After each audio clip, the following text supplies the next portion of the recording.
সকাল সকাল এই আজকে বেরিয়ে পড়েছি ব্যাঙ্গালোরে প্রথমবার বাজার করতে। তো বাজারের জন্য আজকে আমরা যাচ্ছি ব্যাঙ্গালোর বাঙালি বাজারে, যেটা কিনা হ্যাল মার্কেট নামেও পরিচিত। ওল্ড এয়ারপোর্ট রোড ধরে যেতে লাগে, ইসরোর দিকে যেতে গিয়ে ডান দিকের একটা রাস্তা দিয়ে, এই দেখো এই রাস্তাটা দিয়ে গিয়ে বাঙালি বাজার পড়ে।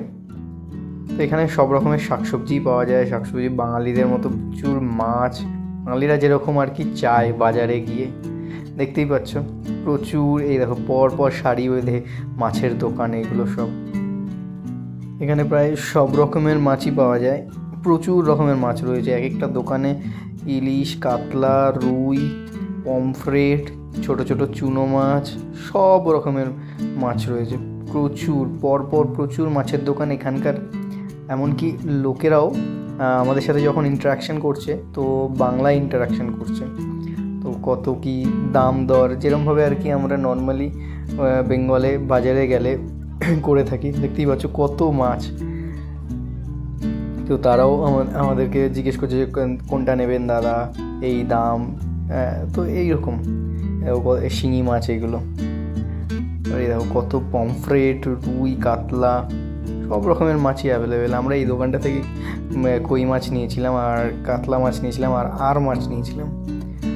তো খুব খুব ভালো লাগলো এই প্রথমবার ব্যাঙ্গালোরে বাঙালি মার্কেট, বাঙালি বাজারটা এক্সপ্লোর করে।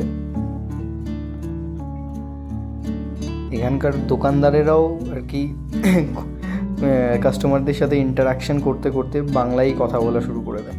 দেখো এখানে এই শুকনো মাছও পাওয়া যায়, যেটাকে কিনা আমরা বাঙালরা শুটকি মাছ বলে থাকি। তো সে সব ধরনের শুটকি এরকম বক্স প্যাক করে বিক্রি হয়।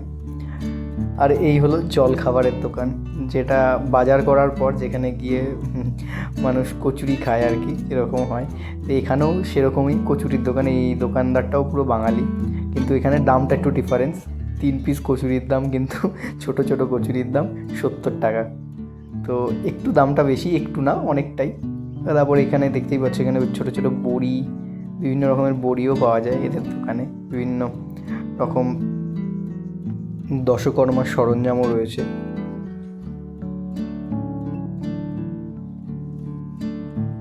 আর এই হলো পুরো বাজারটা। যদিও আমরা একটু দেরি করে যাওয়াতে অনেক কিছুই দোকান উঠে গেছিলো, কিন্তু তাও বাজারে যা যা জিনিসপত্র দরকার ছিল আমরা পেয়েছিলাম।